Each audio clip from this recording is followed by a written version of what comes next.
তো কিরম আছেন মামারা? ইটস মি নাইম দ্য ভাগিনা। So today's video is very interesting because আজকে রোজার ঈদ। সবাইকে আমার তরফ থেকে ঈদ মুবারক। আর পারলে সবাই সালামি বিকাশ নাম্বারে পাঠাইয়া দিয়েন। এর আগে দেখে আসেন আমরা কালকে রাত্রে কি করছি।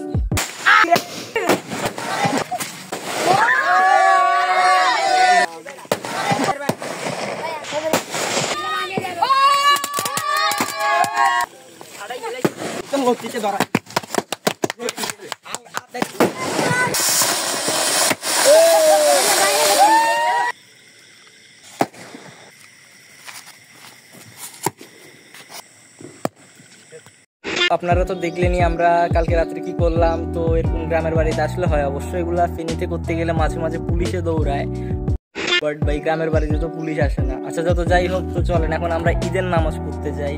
ঈদের নামাজ শেষে সবার থেকে সালামি নিতে হবে।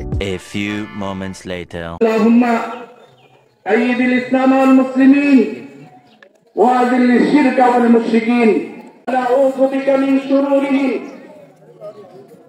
ربنا ولا تحمل علينا إصرا One hour later. আজকের ঈদের দিনে আমার ছোট ছোট ভাই বোনরা আবদার করছে ওদেরকে সালামি দিতে হবে। আসলে আমি নিজেও বেকার মানুষ, এবছর আমি নিজেও সালামি পাই না। দেখি ওদেরকে কি সালামি হিসেবে দেওয়া যায়। ওই একজন একজন করেই আসো। আমার ছোট বোন, ছোট মানুষ, 10 টাকা লিহারো। এটা আমার বড় বোন ইকরা, 10 টাকা লিহারো। এটা রাইসা আমার ছোট চাচা বোন। আমার চাচা তো ভাই তোমারে দিব না ভাই, তোমাকে পরে ভাঙতে 2 টাকা দিব, কারণ তুমি 2 টাকার মানুষ। দাদুর বাড়িতে সবার থেকে সালামি নেওয়া শেষ। এবছর কই কেউ তো সালামি দিল না, উল্টা আমারই দিতে হয়েছে ছোট ছোট চাচতো ভাই বোনদেরকে। তো এখন বড় ফুফি এবং ছোট ফুফির বাড়িতে যাবো, দেখি ওইখান থেকে কিছু কালেকশন হয় কিনা, মানে সালামি আর কি।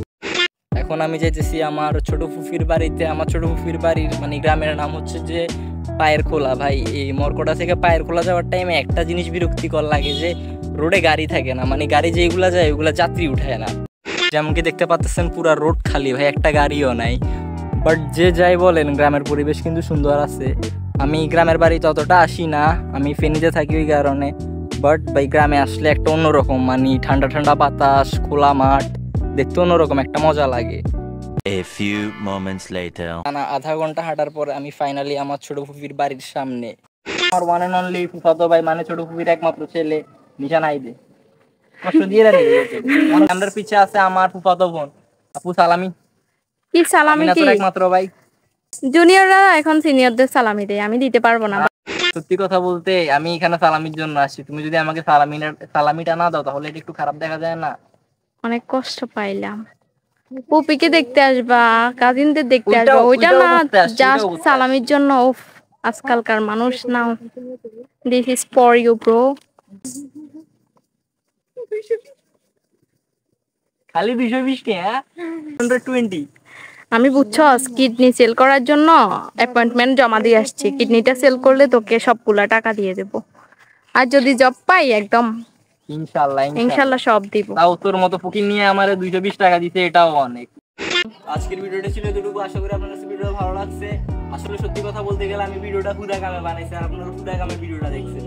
আর খুদাই বানানো ভিডিও যদি ভালো লাগা থাকে তাহলে একটা লাইক করে দেন, একটা কমেন্ট করবেন, এবং পারলে সাবস্ক্রাইব করে দেন। আর পারলে যদি পারেন তাহলে শেয়ারও করে দিন, তাহলে এটা আমার জন্য ভালো হবে।